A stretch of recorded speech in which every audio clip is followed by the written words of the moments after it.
उसका पति उसे अपनी जान से भी ज्यादा प्यार करता था, लेकिन वो अपने पति को धोखा दे रही थी।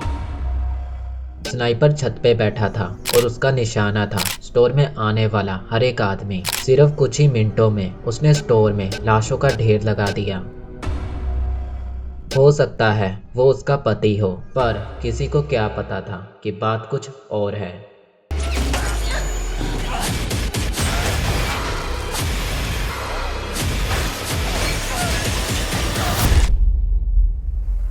ये कहानी है एलिस की। एक दिन एलिस और उसका कलीग जॉन कन्वेंशन में गए हुए थे। वापस आते हुए ये दोनों एक मोटल में रुकते हैं। यहाँ एलिस को उसके पति एरिक का कॉल आया। एरिक एलिस को तो अपनी जान से भी ज्यादा प्यार करता है, लेकिन एलिस उसे धोखा दे रही है अपने कलीग जॉन के साथ मिलकर। और एरिक को इसकी जरा सी भी खबर नहीं, क्योंकि वो एलिस पे आंख बंद करके भरोसा करता है और एलिस इसका अच्छा फायदा उठा रही थी। अब मोटल में अपना काम खत्म करने के बाद ये दोनों वहां से निकलते हैं। कुछ दूर जाने पर जॉन नोटिस करता है कि उसकी कार का फ्यूल काफी तेजी से खत्म हो रहा था। अब ये अपनी कार में फ्यूल डलवाने के लिए एक गैस स्टेशन पर रुकते हैं। जॉन कार में फ्यूल डाल रहा था और एलिस स्टोर के अंदर चली गई। जब जॉन कार में फ्यूल डाल रहा था तो उसे ये पता ही नहीं था कि कार का फ्यूल टैंक लीक हो रहा है। इधर एलिस कॉफी लेती है और वो नोटिस करती है कि स्टोर के अंदर कोई भी नहीं है। पूरा स्टोर खाली पड़ा था, यहाँ तक कि वहाँ पर कोई कैशियर भी नहीं था।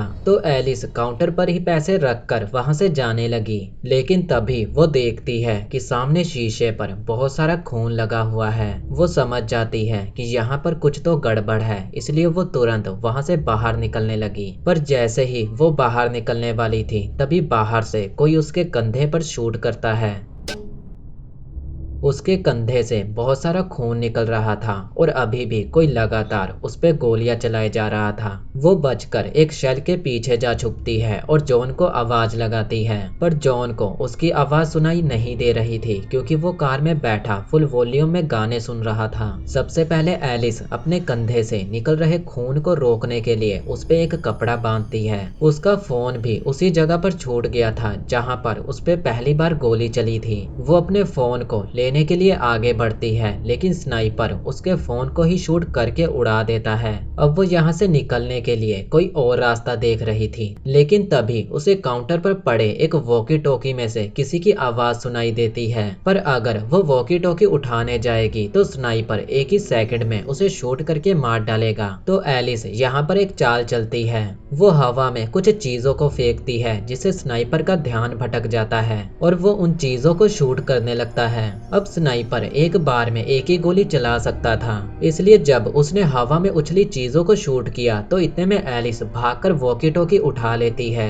अब एलिस सुनती है कि उस वॉकी टॉकी में से एक आदमी बोल रहा था, जो अपनी वाइफ एमेलिया के बारे में पूछता है। एमेलिया इसी स्टोर में काम करती थी और एलिस ने शीशे पे जो खून लगा देखा था वो एमेलिया का ही था, यानी कि स्नाइपर ने सबसे पहले एमेलिया को ही मारा था। इधर जॉन देखता है कि उसकी कार का फ्यूल फिर से खत्म हो गया है। फिर वो कार से उतर कर देखता है, तब उसे पता चलता है कि उसकी कार का फ्यूल टैंक लीक कर रहा है। इसके बाद वो एलिस को बुलाने के लिए स्टोर के अंदर गया, पर उसके अंदर आते ही स्नाइपर ने सीधा उसके गले में शूट किया, जिसकी वजह से उसकी मौत हो गई। एलिस के सामने ही जॉन मारा गया था, जिसे देख वो और भी ज्यादा डर जाती है। वो उस आदमी को पुलिस को कॉल करने को कहती है, जो वॉकी टॉकी में से बोल रहा था। तो वो कहता है कि मैंने पुलिस को कॉल कर दिया है और 15 मिनट में पुलिस तुम तक पहुंच जाएगी। ये कहने के बाद वो बंदा जोर जोर से हंसने लगता है, क्योंकि यही वो स्नाइपर है जो स्टोर में आने वाले हर एक इंसान को मार रहा है।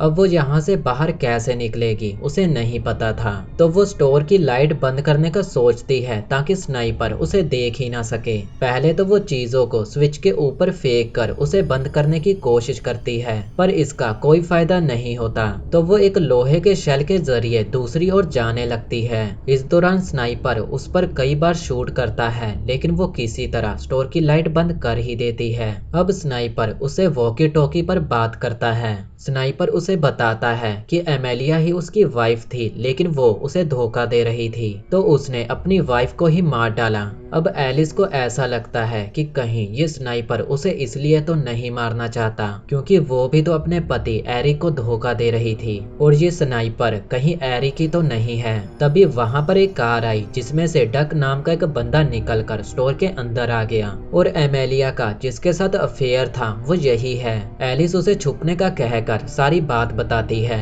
और यहाँ डक उसे बताता है कि एमेलिया का तो कोई हस्बैंड है ही नहीं। और ये सुन एलिस और भी ज्यादा हैरान हो जाती है, और अब वो ये सोच रही थी कि आखिर फिर वो स्नाइपर है कौन। अब जब से डक यहाँ पर आया है स्नाइपर ने एक बार भी शूट नहीं किया, तो एलिस को ऐसा लगता है कि कहीं डक ही तो वो स्नाइपर नहीं है। वो एक हथौड़ा उठा लेती है, लेकिन डक उसे भरोसा दिला रहा था कि वो स्नाइपर नहीं है, तो वो डक को पुलिस को कॉल करने को कहती है, लेकिन डक का फोन कार में था। फिर वो डक को फोन लेने के लिए भेज देती है, लेकिन जैसे ही वो फोन लेने के लिए स्टोर के बाहर आया स्नाइपर ने उसे भी शूट कर दिया। और अब हमें पता चल गया था कि डक वो स्नाइपर नहीं था और ना ही वो एमेलिया का हस्बैंड है। इसी बीच एलिस को वहां पर एक वर्कर की यूनिफॉर्म मिलती है जो पहले यहाँ पर काम किया करता था, लेकिन उसे मार पीट कर यहाँ से बाहर निकाल दिया गया था। उसका नाम था हेनरी। एक दिन हेनरी ने एमेलिया की तारीफ कर दी थी, लेकिन एमेलिया ने सबको ये कहा कि हेनरी उसको छेड़ रहा है, तो हेनरी को मार पीट कर काम से बाहर निकाल दिया गया। जॉब ना होने की वजह से उसके पास पैसे भी नहीं थे, तो वो अपनी बीमार बेटी का इलाज भी नहीं करवा पाया, जिससे उसकी बेटी मारी गई।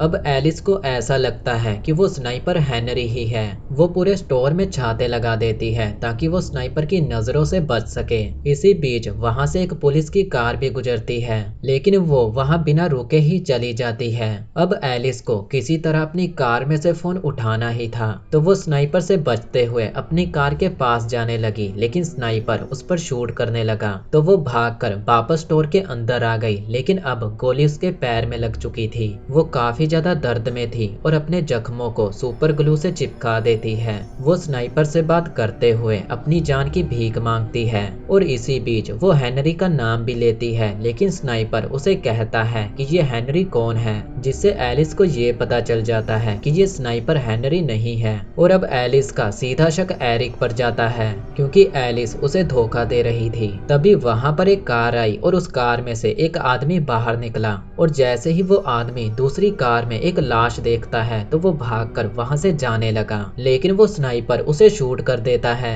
ये देखकर कार से उसकी पत्नी बाहर निकली, जिससे वो भी अब मारी जाती है। कार में एक छोटी सी बच्ची भी बैठी थी, जिसे एलिस इशारा करते हुए कार में रहने को ही कहती है, लेकिन वो भागकर एलिस के पास आ जाती है। और शायद अब वो स्नाइपर ये खेल खत्म करना चाहता था, तो वो बिल्डिंग से उतरकर स्टोर के अंदर आने लगा। एलिस एक हथौड़े से उस पर हमला कर देती है, लेकिन वो एलिस को बुरी तरह मारकर बेहोश कर देता है। अब वो स्नाइपर बच्ची के पास जाकर उसके सामने अपना मास्क हटाने ही वाला था, लेकिन तभी पीछे से एलिस आ गई और उसने स्नाइपर पर अटैक कर दिया। वो स्नाइपर को शटर के नीचे लेटा देती है, जिससे शटर के बंद होने की वजह से स्नाइपर का फेस बुरी तरह कुचल हो जाता है। किलर तो मारा ही जाता है और साथ ही में एलिस भी मारी जाती है क्योंकि उसे भी गोली लग चुकी थी, और हमें ये पता ही नहीं चला कि आखिर वो स्नाइपर कौन था।